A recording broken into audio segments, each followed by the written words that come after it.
Dubai వేదికగా జరిగిన champions trophy 2025 ఫైనల్లో భారత్ విశ్వ విజేతగా నిలిచింది. కివీస్ పై 4 వికెట్ల తేడాతో విజయం సాధించి మూడవసారి ఛాంపియన్ గా అవతరించింది. ఈ తుది పోరులో టీమిండియా సారథి రోహిత్ శర్మ 83 బంతుల్లో 7 ఫోర్లు 3 సిక్సర్ల సాయంతో 76 పరుగులు చేసి అద్భుతంగా రాణించి టాప్ స్కోరర్ గా నిలిచాడు. అయితే ఈ ఫైనల్ తర్వాత వన్డేలకు రోహిత్ శర్మ రిటైర్మెంట్ ఇవ్వనున్నట్లు ప్రచారం సాగింది. మ్యాచ్ అనంతరం దీనిపై స్పష్టత ఇచ్చాడు రోహిత్ శర్మ. 2 ఐసీసీ ట్రోఫీలను గెలవడం అనేది ఒక జట్టుకు పెద్ద విజయం. చాలా తక్కువ జట్లు ఇలా విజయం సాధించడం నేను చూశాను.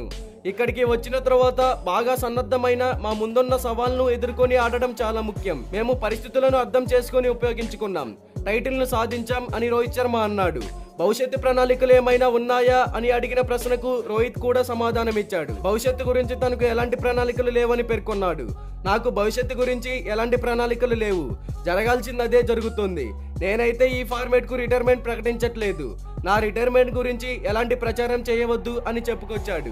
అయితే రోహిత్ శర్మ చెప్పిన ఈ సమాధానం అతడి ఫ్యాన్స్ లో ఉత్సాహాన్ని నింపింది. Hit man 2027 one day world cup వరకు ఆడుతానని, అప్పటి వరకు ఆటకు వీడ్కోలు పలకడని అంతా ఫిక్స్ అయిపోయారు. మరి ఈ ఛాంపియన్స్ ట్రోఫీ ఇండియా గెలిచిన తర్వాత రోహిత్ శర్మ, విరాట్ కోహ్లీ, జడేజా వంటి స్టార్ ప్లేయర్లు రిటైర్మెంట్ ప్రకటించలేదు. ఈ మాట క్రికెట్ ఫ్యాన్స్ కు చాలా ఆనందాన్ని కనబరిచి ఉంటుంది. మరి దీనిపై క్రికెట్ ఫ్యాన్స్ గా మీరేమంటారో కామెంట్ చేయండి.